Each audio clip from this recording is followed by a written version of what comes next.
Hi guys, so today I want to show you different types of oud. Yeah, so let's start with this one, Nagamuta. This Nagamuta, also known as cyprol oil, is the oud that a lot of people identify in fragrances as oud, but it's a chemical that gives the smell, kind of this one part of the smell of oud. It doesn't have that depth that pure oud oil has, but this is what most of you identify as oud. If I bet you that if I make a fragrance using this material, you would say, oh, there's oud in it. But if I make a fragrance using this material, you will not be able to identify that there's oud in it. Or if I make a fragrance using this oud siam from Thailand, you won't identify that there's oud in it. If I also make fragrances using any of these ouds, you will swear, Indonesian oud, Cambodian oud, or Vietnam oud, you will swear that there's no oud in it because you don't know the smell of oud. And this is really expensive. That's why most people don't use it. Most companies don't use it. It's very expensive. So this is the cheapest form of oud. So if you're trying to create a very cheap oud fragrance, this is what companies use. Right, this is not cheaper, but it's cheaper than the rest of the oud smell. So this is the cheapest oud form that you can get. Right, it doesn't have that depth of oud, but this is the cheapest. This is what most people identify in Middle Eastern perfumes as oud.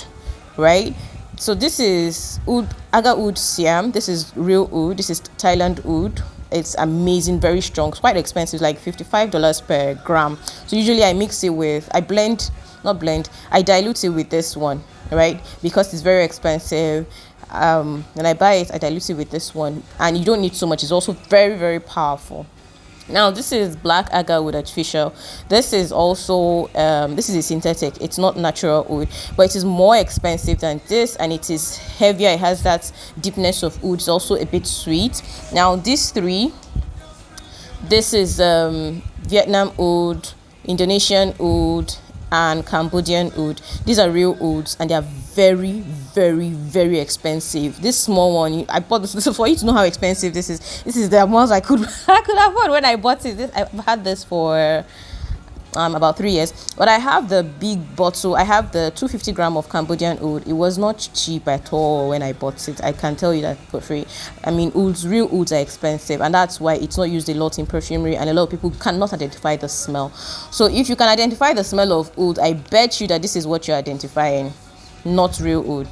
Unless you've probably lived in, I don't know where, maybe you have an oud processing factory or something. That's when you can identify any of this, the Indonesian oud, Thailand oud, Cambodian or Vietnam oud. There are other kinds of oud, so let me show you other kinds of oud. But these ones are oud blends. These ones are not like oud.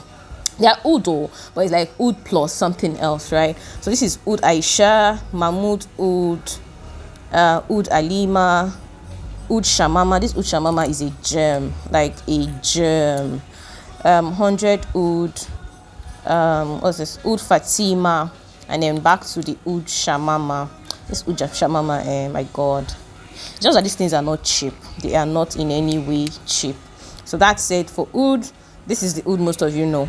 This is the oud you can easily identify. If I overdose this in any perfume, you will instantly pick it out and say there's oud in it. But if I overdose this, which is not even possible because of the price points, but if I overdose this in perfume, you won't even know that there's oud. The same thing with this. You will not. You might just identify that there's no oud in it, so you really not identify that there's oud. But if I overdose any of these three, Cambodian, Vietnam, Indonesia, it can't even be overdosed, gone so. I mean, it's so expensive. You must be like some rich kid for you to be able to overdose this. All right, so that's it on oud. Bye.